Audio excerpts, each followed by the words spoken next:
Fiction Fans, a podcast where we read books and other words too. I'm Lily. And I'm Sarah.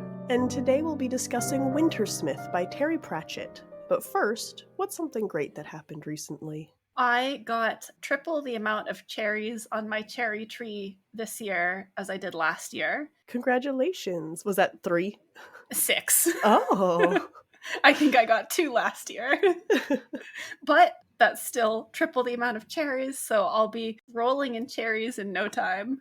And I also had some blueberries, which was nice. I feel like my blueberry bush last year did not give me a lot of blueberries, and they weren't very good blueberries, so it's an improvement. Wonderful. I think my good thing is that the week is over. Do you get Friday off too? Yeah, I mean, no, because last minute shit came in at work and I was like, I'm not doing this tonight and I'm not doing this tomorrow, so I guess you're gonna get it on Friday. But you don't have to work very hard on Friday, at least. Yeah, it's something that might take half an hour tops, but it's for a time-sensitive thing, so I'm gonna do it. We've been asking for it for like a week and a half, and of course they sent it at 4:56 today. Of course. Yeah. That is typical. Mm-hmm. But other than that, short week, I'm happy. Yay! And there's a ton of stuff I'm looking forward to, but that's not the question. So I will just have to wait. You'll have to save those for future episodes. Yes. What are you drinking today? I am drinking the round world equivalent of sheep liniment. And by that I mean whiskey, but not moonshine, which I think sheep liniment technically is. Yeah, it's like apple moonshine or something, right? No, I think it is genuinely whiskey. So okay. There's something about apples gets brought up. Granny makes scumble. I think it's Granny who makes scumble. Oh, okay. And that is the apple drink. Gotcha. But the sheep liniment is described as being like a brown liquid, and the wee free men really like it. Yes. So my, understanding is that it's whiskey. It's definitely alcohol of some kind. Yes. My favorite line in this book was, "You gave sheep liniment to an actual sheep?" or something to that effect. Or maybe it was a pig something to an actual pig, but someone misunderstood the euphemism. Yes. Well, I am drinking some iced lemon and ginger tea with a good bit of honey. The only thing I can actually taste in it is the honey, due to various life circumstances, causing me to have no sense of smell and almost no sense of taste. But at least honey tastes good, right? At least honey tastes good, yes. Yeah. Maybe that should be my good thing for this week. Honey tastes good. I'm glad you can still taste the honey. Yeah. And I hope that your sense of taste and smell comes back sooner rather than later. Me too. Me too. And have you read anything lately other than our podcast book? I did start reading, let me pull up the author name, The Saint of Bright Doors by Vajra Chandrasekhara.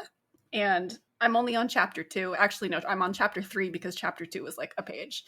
I would have been farther, but we pushed this recording up. So we're recording sooner, so the time that I was going to read, I'm not reading. But you can read after instead. I will read after instead. That doesn't help me much for the purposes of this question. But I did start it. I am enjoying it in the very brief bit that I've read so far. Wonderful. So Wintersmith is the... Are we on the third? I'm going to take that as you have not read anything. Oh, no. God, no. I read Wintersmith. That's my answer. I mean, I didn't know the answer, but also I'm not letting you off the hook that easy. I can't just skate on by. Nope. All right. No comment. How's that? Better. But Wintersmith is, I think, the 3rd or 4th book in the Tiffany Aching miniseries. 3rd? I believe it's the 3rd book, yes. Okay. Yes, there's The Wee Free Men, A Hatful of Sky, and then Wintersmith, and after this is I Shall Wear Midnight, and then The Shepherd's Crown. I didn't realize The Shepherd's Crown was a Tiffany Aching book. I suppose that makes sense, though. It is a Tiffany Aching book, yes. Well, this is not really book-related, but it did affect my reading of it quite a bit. I've been using a different e-reader app for the Discworld books than I usually do, and I've been avoiding naming it precisely because all I do is complain about it, and that seems unfair. But I think they updated or something, because it used to be that this app would only tell me what percentage I was through each individual chapter. Which is not helpful. No, it's not. No one cares about that information. Not at all. But I noticed when I exited out of the book, I had to leave the book entirely, but then it would show me what percentage I was through the whole thing. So, very minor. Oh, and now when I tap on annotations, it takes me to that part of the book, which it has not always done. Oh, that is also an improvement. Vast improvement. I have a not really book related, but semi-related experience too, but much briefer. 2 of the footnotes were mixed up when I clicked on them. Oh no. Which was, I mean, like I could figure out what was going on, but yeah, there were 2 that were switched. You're not using the same app I am, are you? No. Okay. I'm using the Kindle app for my phone. And then we can complain about all we want. Yeah. And it's funny because, like, when you go to the end of the book, and so normally with the Kindle app, like, if you click on the footnote, it actually brings it up. It doesn't take you to that spot in the book. But when you finish the book and you go through and you can see all of the footnotes, those were in the right order. It was just that the linking was off. Interesting. I will say the footnotes were in the correct order for this book. However, on this app, it just brings you to the footnotes page, and all of them are just asterisks. Not helpful. You have to keep track of which one you're on in the page, which is like a little bit more mental capacity than I have right now.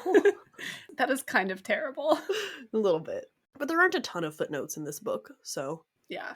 Speaking of mental capacity, because I know things are a little rough for you right now, how did you do with the beginning of the book? I honestly thought I had skipped a book. I pulled up the calendar and was like, is this the one we're on? What is happening?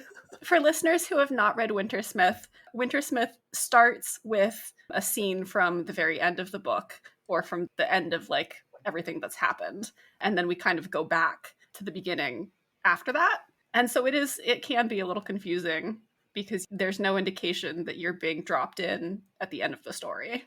And I feel like this is not something that Pratchett has done too much in Discworld. Yeah, I don't think it is. And maybe he throws in foreshadowing for sure, but not like it's an entire scene from the climax of the book that we just get at the beginning.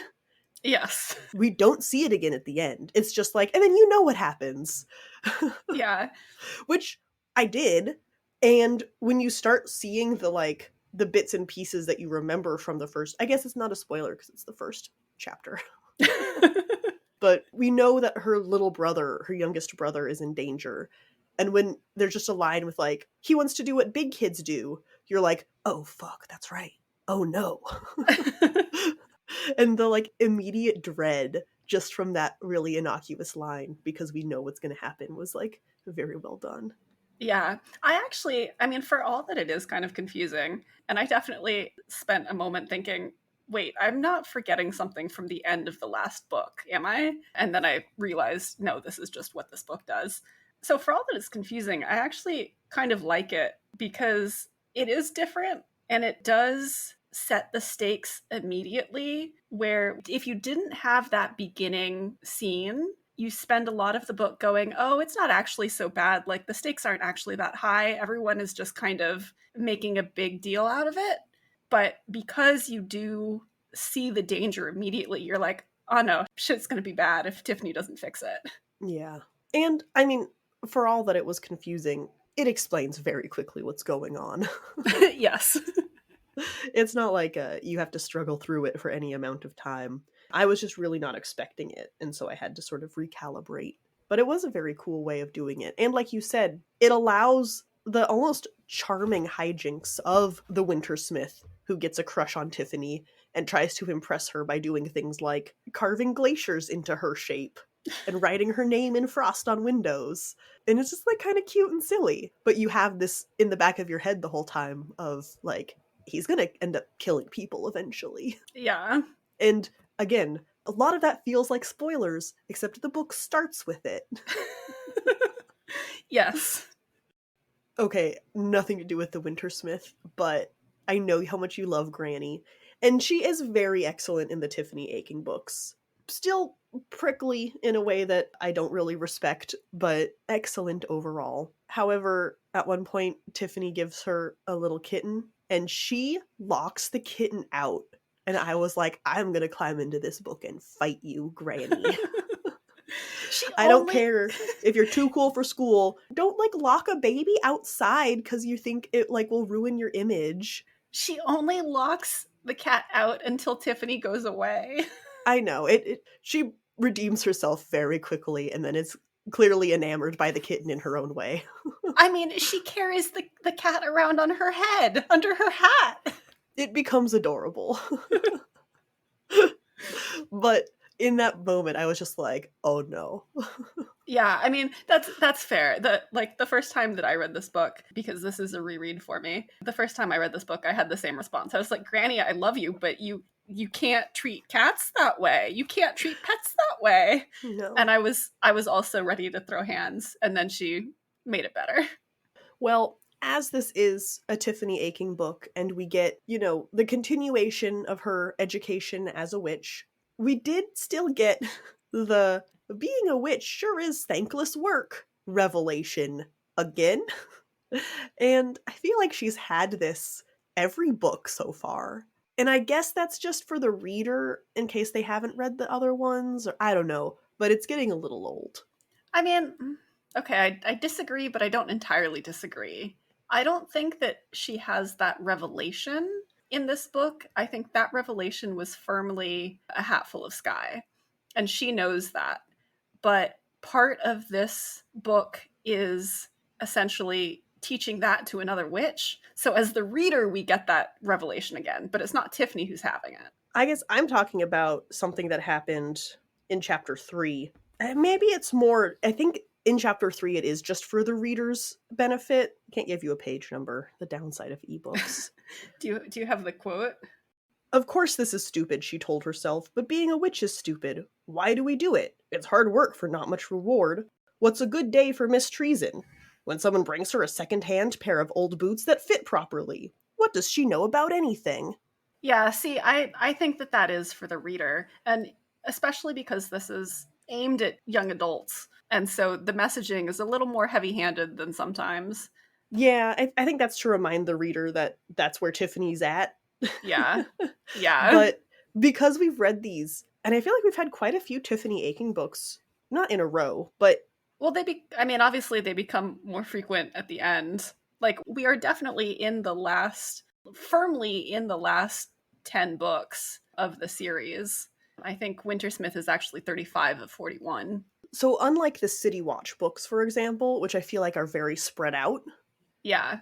Tiffany, I feel like... They're concentrated. Yeah, and so I've read them, and so I actually remember what's happening. And so you're like, I don't need this reminder, thank you. Yeah. Yeah, I think that's fair. And again, there is a certain amount of that messaging in this book, but for the most part, I think that I would be more frustrated if Tiffany was having that realization all over again. But I think for the most part, it's her impressing on Annagramma that's the case. Yes. And I love Annagramma's character arc in this. That part doesn't bother me at all. Yeah. It was just at the beginning there, and I do think that was for the reader's benefit, but I was kind of like, Tiffany, I know this, you know this, why are you telling me? Yeah, I think that's just young adult novel. Yeah. More ketchup than I needed. Okay, so speaking of witches, is every witch's name a pun, or just mystics? I think it's just mystic, basically. Because I've definitely, stopped on every single witch's name and gone, Miss Treason, Miss Treason, Mystery, son? Trying to figure it out, I couldn't. Yeah, I think that there are some witches that have pun names, obviously, as in mystic, but I don't think all of them do. Yeah, okay. Mystery Son is pretty good, though. I think I found something. Mystery Son is excellent. I think you've cracked the code. What does it mean? I don't know. But you've cracked it. Miss Tick does continue to suck, though. She does, kind of. And I feel like it shouldn't necessarily be a surprise. Terry Pratchett did kind of have an issue with teachers, which is brought up kind of a lot in the biography that Rob Wilkins wrote, and I think is evident in the way that he handles a lot of the teacher characters that show up in the Discworld books, particularly with Miss Tick. She's kind of really smug about knowing things, and not in a fun way. And in a completely unjustified way, because so is Granny. Let's be real. Granny is also super smug. Okay, yes. But she can back it up. Yes. Miss Tick is wrong half the time. Yes. But still continues to be, like, so self-assured and just, like, a total ass. I think the thing that what differentiates Miss Tick from Granny, besides the teaching profession, is that Granny knows things because of what she has seen and experienced, and she is willing to change her opinion based on the evidence. She doesn't have a lot of book learning. She doesn't have any book learning. Whereas Miss Tick doesn't look at what's in front of her eyes. She says, this is what I know, so it must be true. Which is literally the antithesis of a witch, as we have learned them in Discworld, so it doesn't even make sense. I mean, Miss Tick is more of a witch finder. I guess she is a witch, but I don't know. She has never struck me as particularly witchy. I mean, she makes the shambles, and we've seen her do some witching. But yeah, she's a really bad witch by the definition that this world has built. Yes. But she tells a really good joke, and then is all smug because she, quote, likes being smarter than other people because the person she told it to didn't get it. And I was just like, oh. Yeah, like, you almost had a moment there. Speaking of joyless fun suckers. Wives, huh? Oh man, this whole book. There's a conversation about marriage with the Feagles, and my comment was, I am become wife, destroyer of fun. Yeah, they talk a lot about the pursing of the lips and the tapping of the feet and the demanding of an explanation. And we've gone on at length, ad nauseum, in other episodes about how much we don't care for this tired stereotype of marriage. And that remains true, I think, in this book. Like, marriage is not, or should not be, the wife demanding an explanation when the husband is off having fun. Like, it's a partnership. Yeah. So we get a lot more of that stereotype with the Knack McFeagle. Or maybe if your wife is that mad, she could have a point. Yeah. Maybe she's not doing it just to harsh your vibe. Yeah. It's just, yeah, very predictable and brings nothing new to the story. It was just like a whole diversion of why would people even want to get married? It's also, I wouldn't even mind if it didn't bring anything new, but it's just really, I don't know, dated, not true, like not funny. Well, yeah, but it's not funny and also did nothing for the story. It was just like Yes. a pointless page or two for this joke that went nowhere, accomplishes nothing.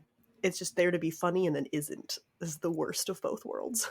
Yes, it is kind of the worst of all possible worlds.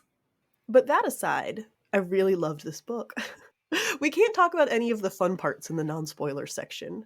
Yeah, all of the fun conversation is going to be in the spoiler section, but I do really enjoy the Tiffany Aching books. I think they are readable even as an adult, readable and relatable even as an adult, and Tiffany as a heroine is fun to follow. Like, sometimes you read a young adult book and you think, okay, I recognize that I would have liked this book when I was the right age, but I'm not the right age, and I just find this character annoying. And that's not the case for Tiffany. Yeah, but she also doesn't feel like the precocious 40-year-old in a 10-year-old's body. Isn't it funny that this small child is so eloquent? Yeah, she acts her age, and we'll have a conversation about that in the spoiler section. But you do believe that she is 13 in this book. There's more romance in this book. Not like actual romance, but discussion of the concept of romance, maybe? Yes. Tiffany maybe likes boys. And boys maybe like her. Also, yes. And might be willing to freeze over the entire world to impress her. I mean, who can blame her for being a little bit swayed by that? Yeah, okay. We gotta get to the spoiler section so we can talk about this more. Who should read this book? Better question. Can you start here? You might be able to, but if you were going to, I'd say still start with the first Tiffany Aching book. Yeah, I think technically you can. You do get context for some of the things that happened in the previous 2 books, but I think you should start with the first Tiffany Aching book. Overall, I'd say this book mostly stands on its own, but it does talk about her connection to the Chalk, the region where she's from, quite a bit. It also talks about Dr. Bustle and how he's a voice in her head and translates things for her. Yeah, but it's like, oh, yeah, she has a voice in her head. And you can go, okay. Yeah, I mean, and that has enough of an explanation, but like... And the plot doesn't rest on that. Yes. In the same way that, like, the Chalk is in her bones, they say a lot. And if you haven't read the first one, that's a bad reason. You do need a whole book to justify that statement. Yes. And the first one does provide that justification. Yes, it does. So, yes, I think if you're interested in reading the Tiffany Aching books, yes, you can start here. I think you should start with the first one, but you're not going to be too lost if you skip to Wintersmith. But why would you? I mean... Yeah. They're so fast to read, and they've all been good. It's not like the beginning ones are weak, like some of the miniseries. Yeah, I mean, by this point, I think the first Tiffany Aching book was book number 30 or something. It was indeed book number 30. So by this point, Pratchett knows what he's doing. It's a good book. A few weeks ago, we did a Patreon drive, and one of the rewards was a series of patron shoutouts. Our final shoutout is for Betsy. Thank you, Betsy. $1 patrons get access to weekly bonus content, like our games of Shoot, Screw, or Marry, played with characters from the books we discuss on the podcast. And $5 patrons also get monthly exclusive episodes that cover everything from adaptations to additional books. Check it out at patreon.com/fictionfanspod. The remainder of this episode contains spoilers.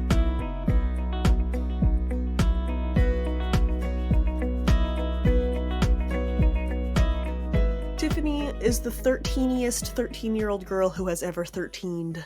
Tiffany is such a 13-year-old girl, but I actually kind of love it because... No, that's a compliment. Yes, exactly. It is a compliment because, like, I don't always believe books when they tell me characters are in their early teens. And to be fair, I didn't necessarily believe the earlier books when they told me she was 9 and 11. Yeah, that was too young. Yeah, but, like, here... Pratchett sells it.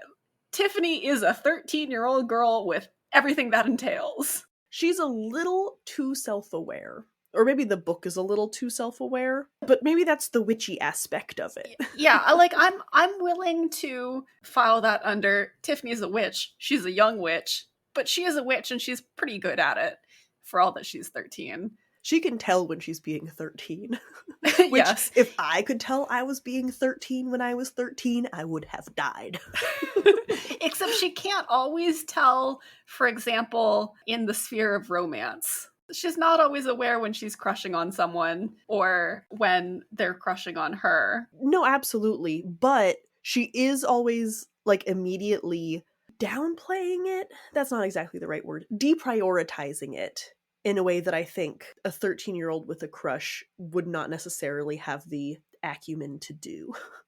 Okay, that's fair. I mean, for me, I kind of view that as Tiffany, I don't want to say that she's sheltered, because she's not. I mean, she lives on a working farm and she understands quite a bit about life. But I don't think that she's necessarily got a good handle on interpersonal relationships. And so she doesn't actually recognize that she and Roland kind of have a thing. It takes her a while to recognize that the Wintersmith has a crush on her. Like, she's very practical, I guess is what I'm getting at. No, that level of obliviousness is fine. Obliviousness, absolutely spot on for a 13-year-old. It's, okay, Roland is writing her letters. his life is kind of falling apart, so he's only telling her the good stuff. And at one point, he includes that he went to a ball, he danced with the host's daughter, and she showed him her watercolors. Iodine. Yeah, I believe. Iodine. And Tiffany, like, absolutely freaks the fuck out. Like, how dare this girl show him her watercolors? And that was incredible. But then she immediately, like, talks herself down and is like, it's just watercolors. It doesn't actually mean anything. And I know I'm overreacting, but I get to overreact. And that moment was, like, so extremely self-aware. Okay, that's fair. That's fair. I do love, though, that it gets us a scene with Anoia, the goddess of rattling drawers, where they commiserate over sharing watercolors or being shown someone else's watercolors, and her complaining about rain gods raining on her lava. Mm-hmm. That is one of my favorite scenes in this book. Well, I love how everyone takes it seriously. Yes. And then Roland absolutely, like, reverses it because he sends her a watercolor set. So cute. That is cute. I will say that I really enjoy the trajectory of Tiffany's relationship with Roland. Absolutely. You nailed it. I was really unhappy with it in the first book, and I stand by that. It's not great in the first book because she's 11 and he's 14 or something. No, that's the second book. That's the second book? Okay, so Yes. It's even worse. And they don't interact a lot in the first book. They just kind of flirt a little at the end. But that's still pretty eye-rolly. And his character's awful in the first book. He also has a great character arc. He does. We don't see a lot of it. Yeah. But this book is very good for him. Yeah. And there's a lot that I want to talk about in regards to the relationship that I can't because it's spoilers for the next two books. Or maybe just the next book. I actually can't remember. So I'm not going to get into it, but just, like, put a pin in it. We will be talking about more about this in later discussions. Well, I did not have high hopes because I feel like love interests have been pretty hit or miss. And I think it's interesting that when it's a male love interest, he gets, like, an entire action scene and plot arc in the book. Yes. But I do really like Roland. He comes around. He's believable. There's also a really great moment where Tiffany is considering the fact, I think in my notes I put conversation, but she's just thinking to herself, so it doesn't really count as a conversation. But of course her and Roland are interested in each other because there's literally no one else they can be interested in because of the weird power imbalances. He's the son of the Lord and she's a witch, and so all of the other kids, like, don't treat them like equals anymore. Yeah, I thought that was really well done and very believable too. Like, of course Tiffany is going to be treated differently now that she's a witch and viewed as a witch by her community, and of course that's going to affect her, like, romantic prospects. Yeah. And luckily the son of the Lord is Roland, and not Roland from the first book, who sucked. Yes. I mean, Roland from the first book did have extenuating circumstances. He'd been trapped by the Queen of Elves or whatever for a year and, you know, was high off his mind on sweets, and he'd been through some stuff. So I'm willing to give him a little bit of a pass. But I mean, yeah.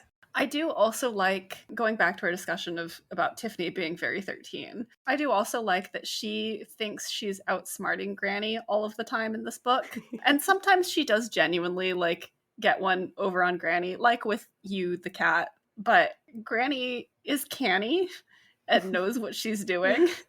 And at the end is like, yeah, actually, you were doing what I expected you would do all along, and I still get to feel superior to Mrs. Earwig. To be fair, no. At the end, Tiffany says, hey, I think you meant for me to do what I did all along, just so you could feel superior to Mrs. Earwig. Yeah, okay. Tiffany is the one who makes that claim. She figures it out eventually. So we don't know if it's actually true, but... Oh, it's definitely actually It's true. definitely true. But Granny would never come out and say that. No, Granny would never. But I do like that we get Tiffany feeling like she's pulling one over on the adults and then not actually, because that, again, that feels very true to being a 13-year-old girl. Yeah. Or a 13-year-old. Any 13-year-old. Yeah, a 13-year-old, but Tiffany is a Is a girl, 13-year-old yes. girl. Yeah. We also see Nanny a lot more in this book than we have in the previous Tiffany Aching. I mean, we don't see either of them very much in the first one. Yeah, and Nanny does show up briefly in the second book, I believe, but She has like barely a cameo. She's actually a character in this book. yeah, Granny has kind of been the main witch of our witch trio that we see in these books up until now. And that changes with this, where we get a lot of Nanny. I'd still say Granny is the main one. I mean, she's still the head witch. Well, Granny's always been the main one. Yeah. But we do get a lot more of Nanny in this book than we have in previous books. Yes.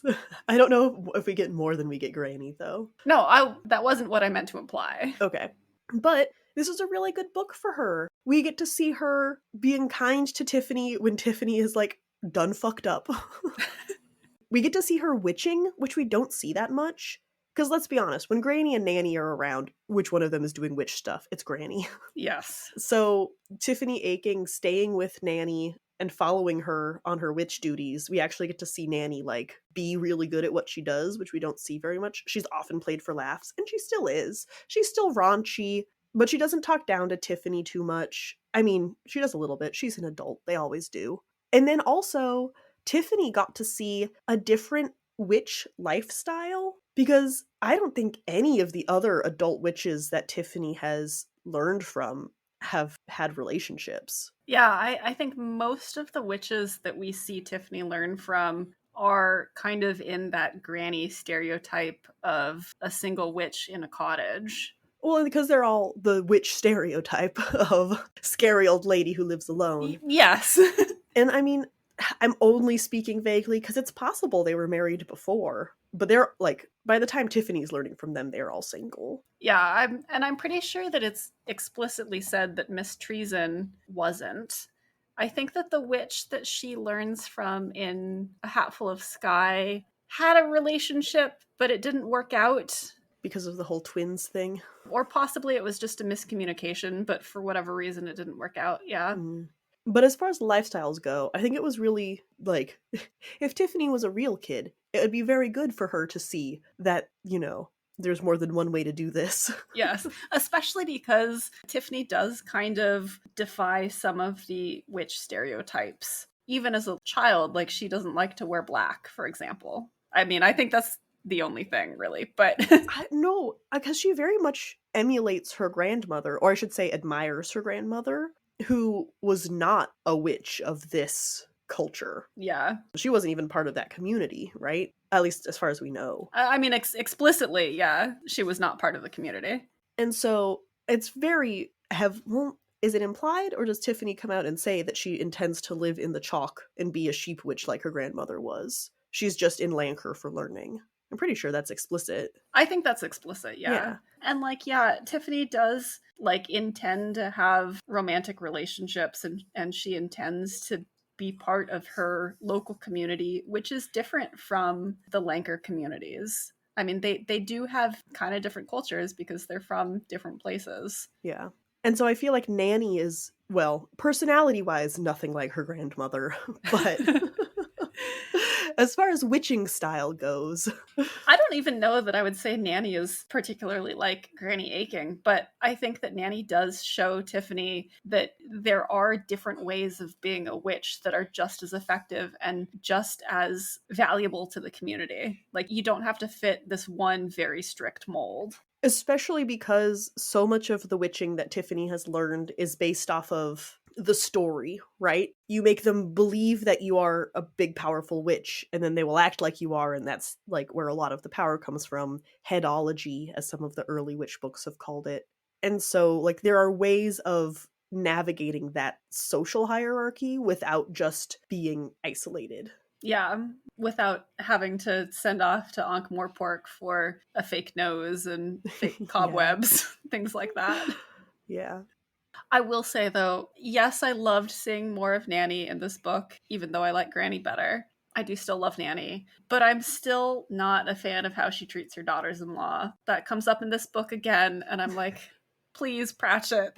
Stop with this. Which is so funny because that's how Granny treats everybody. Yes, but I don't mind it when it's like equal opportunity, everyone. But Nanny specifically targets her daughters-in-law. Yeah, and there's no, like, Nanny doesn't only have sons. So where are her sons-in-law? Are they also at her beck and call? They should be. I'm not sure if she has daughters. Really? Yeah. We certainly never hear about them. I bet she does, and they're just, like, sad in the corner. I think there's the only sons that there's Sean, and I think there's Jason. I think Jason is the blacksmith and Sean is the kind of do everything at the castle. Those are the only named children, but it's always implied that she has a gaggle of them. It is always implied she has a gaggle. Because she has a troop of daughters-in-law, so she has to have more than 2 sons. Otherwise, apparently there's polyamory. Maybe her sons are just polyamorous. Who knows? How would they convince multiple women to marry them so they could be subservient to their mother? How would you even sell that? Genuinely, I'm not sure how any of her children sells that within the community unless they marry outside. Because don't the women in that town have eyes? And can see how Nanny treats people? Yeah. Yeah. I mean, like, Nanny's great unless you're her daughter-in-law. Yeah. So Annagramma has been set up as a sort of mean girl rival for Tiffany since book 1. No, book 2. Book 2. We don't meet her in book 1. Yeah. And that's always been very satisfying. The mean girl character is very compelling. And she hasn't been so over the top that it's bothered me. I mean, she's very ridiculous and over the top, but just in, like, regular ways. She's not been such a bully that you don't enjoy the relationship. And, like, while there are times when, like, Tiffany is genuinely really upset, Tiffany also has enough times that she sees through it that you don't just feel like she's always getting kicked. Yes. You feel like Tiffany allows Annagramma to have the upper hand a lot of the times. Especially in this book. This book, oh my god, Annagramma so got her comeuppance, and it was so satisfying. Tiffany earned it, and she handled it so gracefully. It was such the, like, almost a revenge fantasy played out. I really enjoy Annagramma's character arc over the course of these 2 books, you know, A Hatful of Sky and Wintersmith, because we see Annagramma go from this very... She's a fake witch know-it-all. Yeah, like, Mrs. Earwig does a very wizardy kind of magic, and Annagramma, as her only student, consequently does that too, and thinks that she knows it all. And then we see her thrust into a situation where she's in charge of a cottage now, and she has to deal with the ordinary lives of all of the villagers. And she realizes that she doesn't know anything, but she doesn't want to admit it. So Tiffany gets everyone to help her, and Annagramma accepts their help while still not admitting that she needs help. But she does actually grow and kind of becomes, like, genuinely a good witch. And I really enjoyed seeing that. Like, it was very satisfying to read.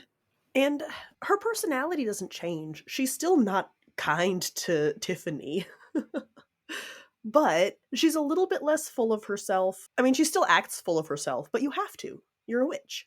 She does, but also, like, she is there for Tiffany when Tiffany needs it and doesn't realize it. And I think that it's really telling when Tiffany goes around trying to, like, get the other witches or apprentice witches in their group to help Annagramma. They're all like, well, we wouldn't have done it because she doesn't actually like us. Like, she's not our friend. She just kind of is mean to us and looks down on us. But we'll do it for you, Tiffany. And I think it's telling that Tiffany is still willing to do that. And then that's reciprocated with Annagramma standing up to the Wintersmith for Tiffany. Yeah, and her coming around and being an ally was really what made that arc. Yes. For me. Because if it was just mean girl, gets her comeuppance, like, is put in her place and needs to ask for help, like, wounding her pride, that would have been, you know, guilty pleasure enjoyable. But because it comes around to mutual respect, it makes it feel a lot better to enjoy the first part. Well, and Annagramma has no idea what the situation with the Wintersmith is. She doesn't know who the Wintersmith is at all. No. She just sees that Tiffany is uncomfortable and this dude is bothering her, and she's like, no, that's not cool. I'm gonna throw fireballs at him until he leaves. And that's girl code. Yes. Like, it's not a typical friendship, but it works.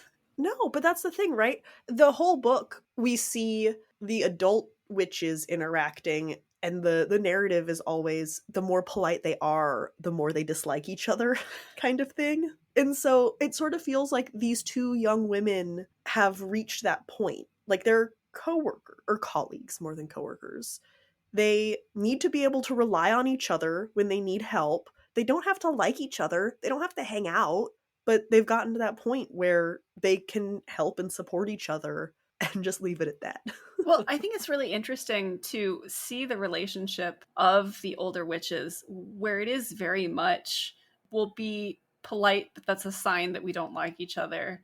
And contrast that with the younger witches in, I'll call it the coven, because they call it a coven, who I think genuinely do like and respect each other. And it makes me wonder just how much that generation of witches would be different from the previous generation when the previous generation is gone. I agree with everything you just said, but it did make me realize how contrived it is that there's an entire generation of women 50 plus, and then there's a bunch of teenagers and no one in between. Maybe the in-between have just gone off somewhere. Okay. Or maybe the previous generation is, no, I got nothing. Like, there's not really generations if you're just waiting for someone who is good at being a witch. They would just pop up occasionally, you'd think.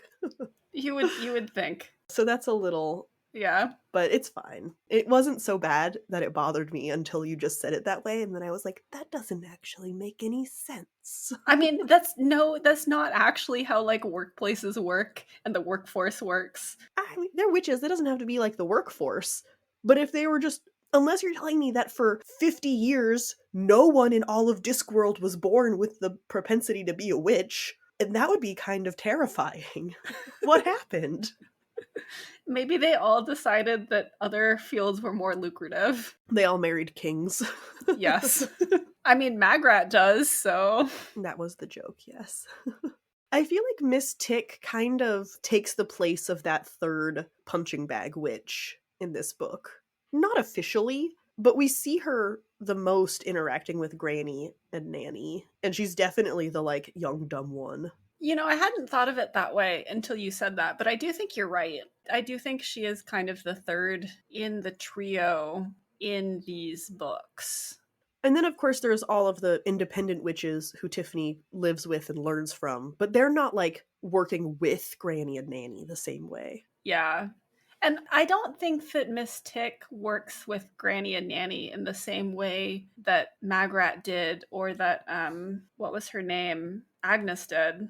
But also, this is not a Granny and Nanny book, so it makes sense that we don't see that collaboration in the same way. And I don't get the sense that they normally do. I think just because there are the extreme circumstances of this book, Miss Tick has sort of shown up because Winter is going nuts. Yeah. And so we just see the three of them working together to try to help Tiffany help herself. Yeah. But you're right. She does slot into that space, which Pratchett has been very clear about making in the previous witch books. You know, we do have a bullet point here about how sad I am about the character, the Wintersmith, who this book is ostensibly about. We do. But it's really just, this book was really sweet and sad. It was. And I really enjoy the Wintersmith's character through it. Like, he spends a lot of time not understanding humanity. He wants to be a man because Tiffany is human. He tries to be sweet and mostly succeeds, but also kind of fails because he's the personification of winter. And then at the end, she defeats him in a very satisfying but sad way by kissing him. She kills him with a kiss, which is like, really bittersweet. Yeah. And then at the end, when she gives the Morris dancers who sort of pantomime the changing of the seasons and what started this whole thing by her stepping in and then making the seasons think she was one of them.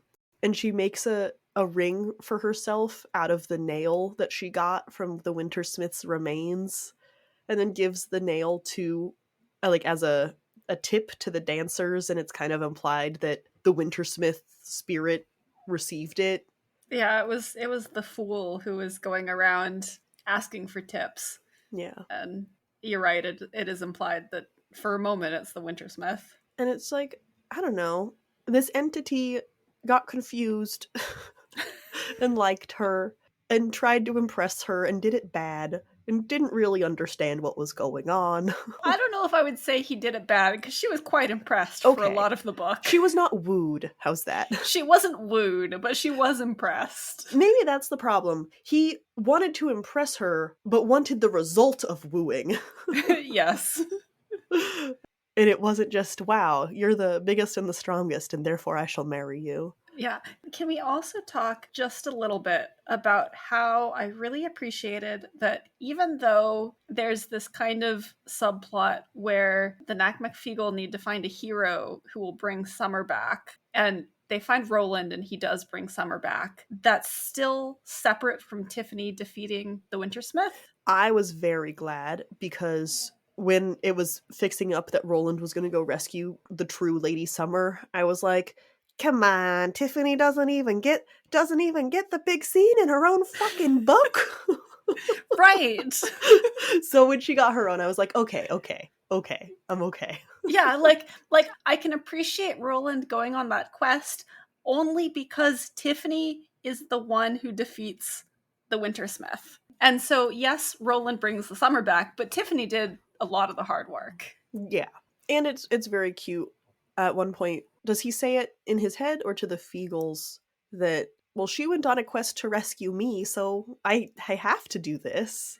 Yeah, I don't remember if that's in his head or if it's actually stated out loud, but it is cute. Yeah, this book was just very, very sad and sweet. There's just a lot of emotions. The Tiffany Aching books have all been, I think it's because they're so personal in a way that a lot of the Discworld novels aren't. Yeah, I mean, I think that they do benefit from that younger age range.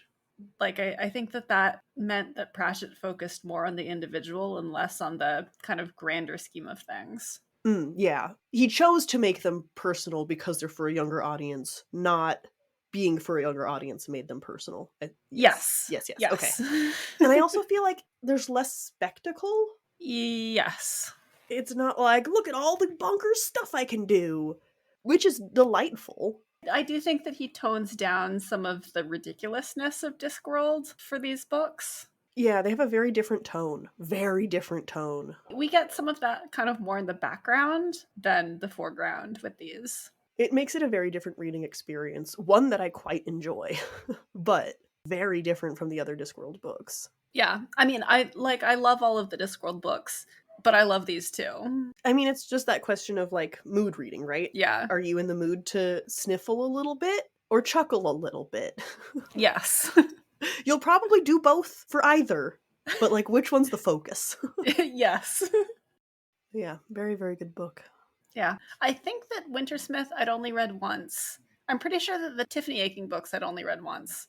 So I've enjoyed rereading these for the podcast. I mean, I've enjoyed rereading everything for the podcast, but... Are there other witch books after Tiffany Aching is introduced? No. The last full witch book was Carpe Ugulum. With the witches, I mean, obviously Granny and Nanny were established early. Granny was established super early. Book 4? No, book 3. I mean, 2, right?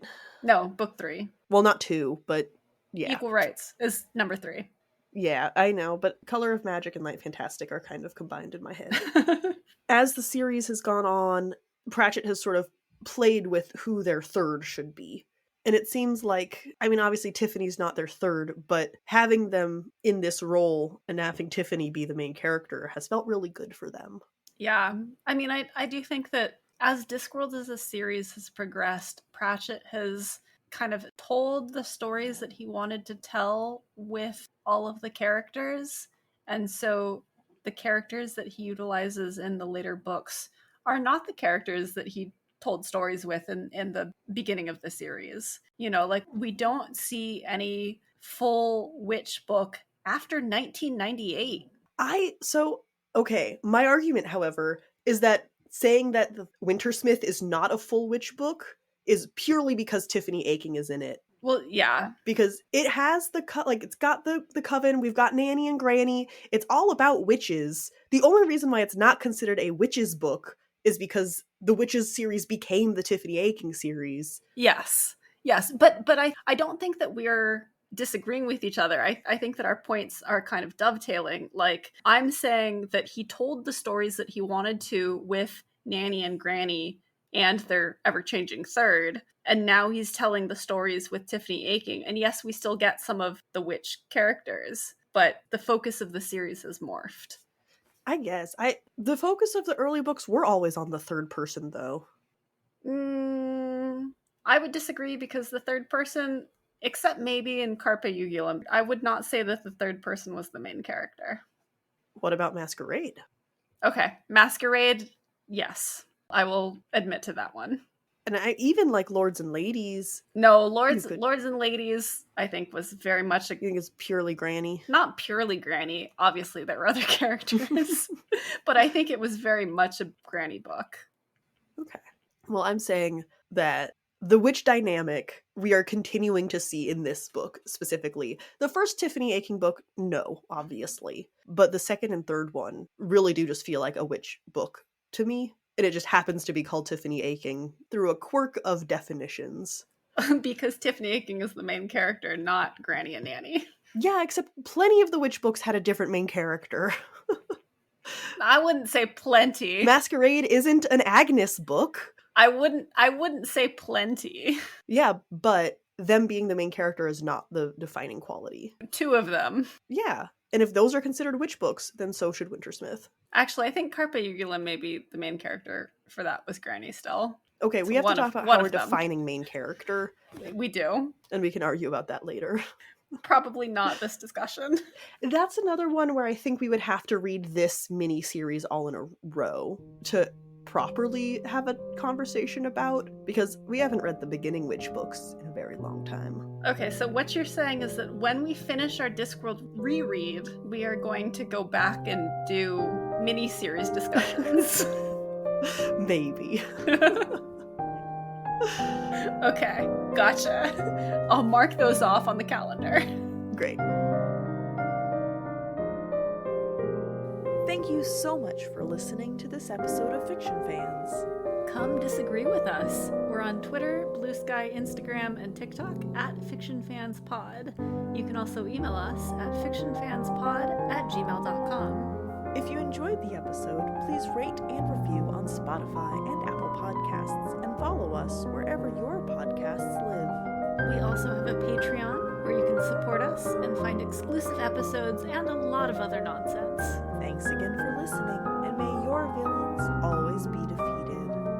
Bye.